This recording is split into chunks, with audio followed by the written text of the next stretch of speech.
स्वागत है आपका हमारे यूट्यूब चैनल सिविल सर्विसेज मंत्रा में। आज हम एक बहुत ही इम्पोर्टेंट अपडेट को समझने वाले हैं। आज की अपने न्यूज़ में देखा होगा कि देश के 3 सबसे बड़े सरकारी परिसरों जिसमें कि पीएमओ, राजभवन और सेंट्रल सेक्रेटरीट यानी केंद्रीय सचिवालय के नाम बदल दिए गए। ये बदलाव सिर्फ शाब्दिक बदलाव नहीं बल्कि इनके पीछे देश की नई प्रशासनिक सोच, नई पहचान और एक नई दिशा छिपी हुई है। तो चलिए एक एक करके गहराई से समझते हैं।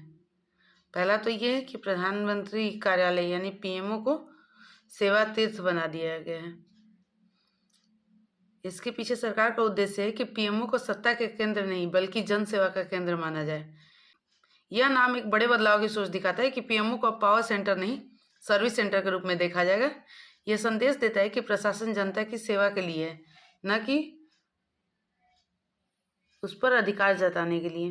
ग्लोबल नैरेटिव में यह बताने का प्रयास है कि भारत सेवा प्रधान शासन की तरफ बढ़ रहा है।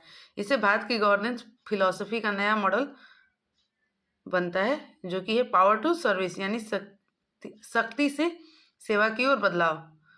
दूसरा चेंज आज हुआ है कि राजभवन का नया नाम बन गया है लोक भवन। इसके पीछे कारण ये है क्योंकि राजभवन शब्द ब्रिटिश शासन की याद दिलाता था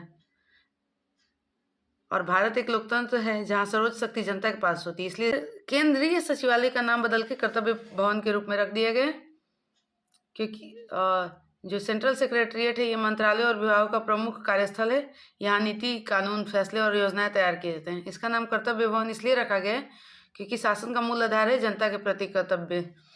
किसी भी सरकारी अधिकारी का पहला काम सेवा और जिम्मेदारी निभाना है, इसलिए नया नाम बताया जाता है कि प्रशासन को ड्यूटी ओरिएंटेड होने चाहिए। यह बदलाव दर्शाता है कि सरकार डिसीजन मेकिंग में अकाउंटेबिलिटी पर जोर दे रही है।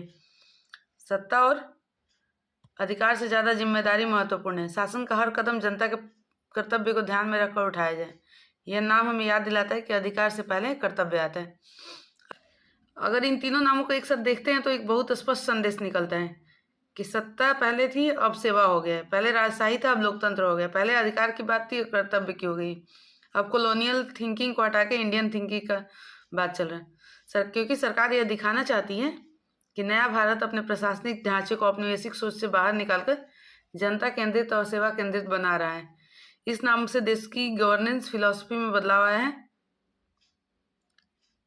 तो दोस्तों, आज हमने विस्तार से समझा कि पीएमओ परिसर, राजभवन और केंद्रीय सचिवालय के नाम क्यों बदले गए और इन नामों का वास्तविक अर्थ क्या है। अगर आपको यह जानकारी अच्छी लगी हो तो वीडियो को लाइक करें, शेयर करें और हमारे चैनल को सब्सक्राइब करें ताकि इसी तरीके से और वीडियो हम लाते रहें। धन्यवाद।